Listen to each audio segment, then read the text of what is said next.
أعوذ بالله من الشيطان الرجيم. بسم الله الرحمن الرحيم. الحمد لله رب العالمين الرحمن الرحيم مالك يوم الدين، إياك نعبد وإياك نستعين، اهدنا الصراط المستقيم الصراط الذين أنعمت عليهم غير المغضوب عليهم ولا الضالين، آمين. ولا تزال الأمة تتألم مما تقترفه الأيدي الآثمة من تشريد وتقتيل وهتك للأعراض، والضمائر الحية في العالم لا تفتأ تستنكر ما تفعله هذه الأيادي العابثة المجرمة. هذا جرح ينزف ويؤلم.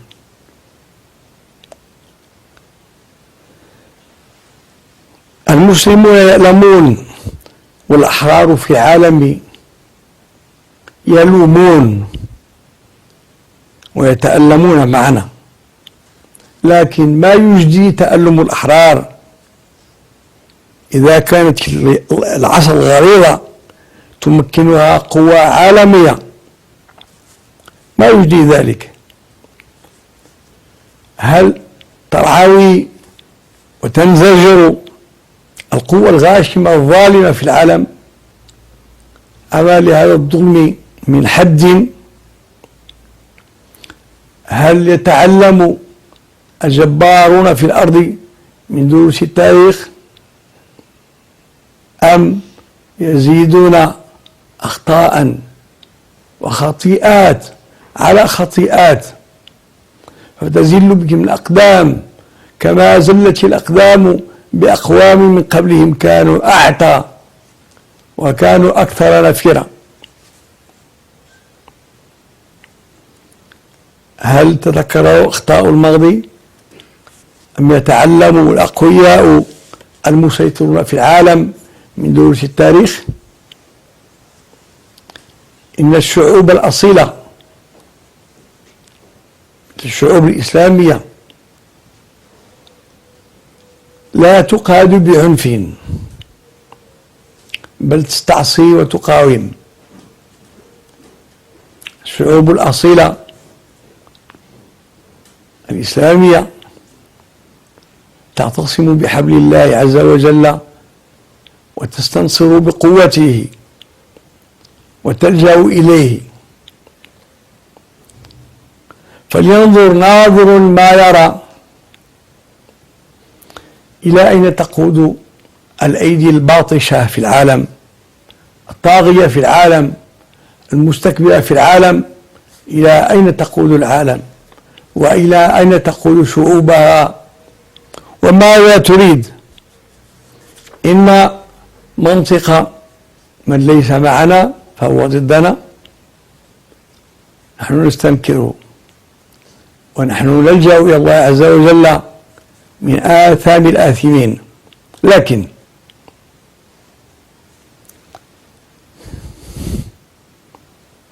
إن الأيدي الماسكة بالسلاح القوي وبما تنتجه الصناعات المتطورة في العالم من آلات حرب وآلات استخبار وما تتوفر عليه القوى العظمى من وسائل تمويل تخول لها أن تضغط على الشعوب المسكينة المستضعفة فتقهرها عسكريا وتحيط بها اقتصاديا وتنزف من مواردها ما تنزف وما تستنزف. إن قيمة الحضارات لا تقاس بما عندها وبما توفر عليه من أموال وسلاح، إنما تقاس قيمة الحضارات بما تعطيه هذه الحضارات وبما توفره للإنسان من حرمة وسعادة وهناء وأمان. إذا عم خير الحضارة بني الإنسان فتلك الحضارة المثلى. أما إذا كانت هذه الحضارة تبيح وتنتج تفاوتا طبقيا في العالم، يموت 3/4 أو أكثر من سكان العالم يموتون جوعا، بينما تتمتع الأقلية من بني الإنسان ببحبوحة من العيش ورغد. هذه حضارة مريضة من غياب القيم الأخلاقية عن آفاقها. إن حاجة الإنسانية ماسة لرحمة تنسي الإنسان المضطهد شقاءه في الدنيا وضياعه وجفافه الروحي.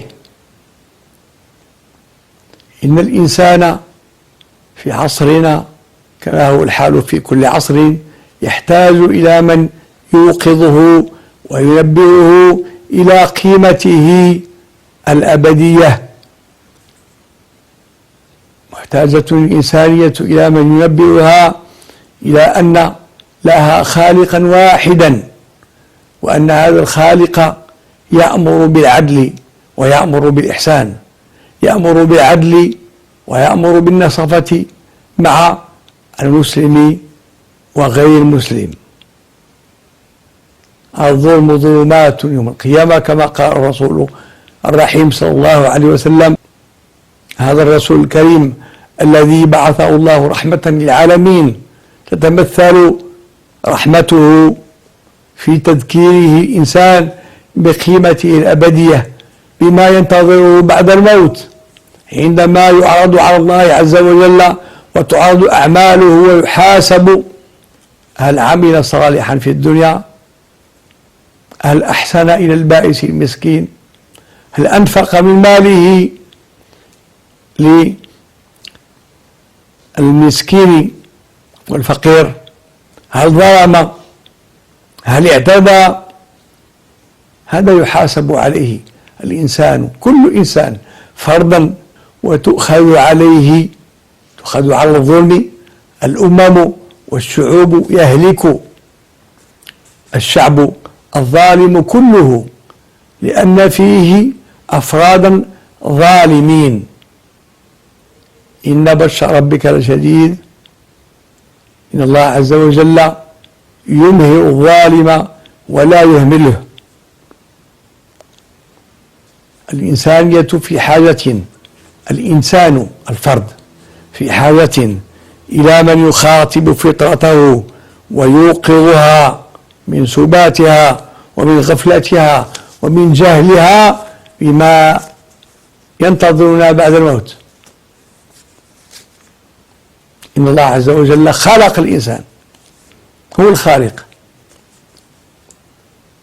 وابتعثه في الدنيا لكي يبتليه ولكي يختبره أيكفر بالله عز وجل ويتنكر لأمره ويظلم ويعتو في الأرض ويفسد فيها، أم يصلح ويأسو الجراح ويتحنن على الضعيف المسكين البائس.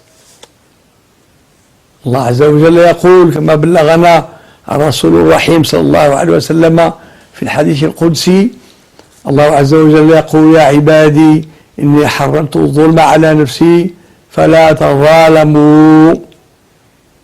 فإذا تظالمنا فقد عصينا الله، وإذا عصينا الله فالجزاء آت. قال الله تعالى في القرآن الكريم: وتلك القرى أهلكناهم لما ظلموا.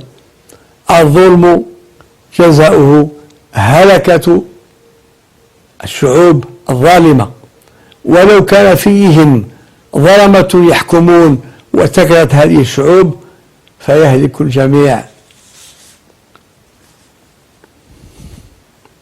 حقوق الإنسان كما علمناها الإسلام لا تقف فقط عند ضمان حقوق الأرض وحقوق الدنيا والمعاش، بل تمتد إلى حق الإنسان في معرفة معنى وجوده في الدنيا.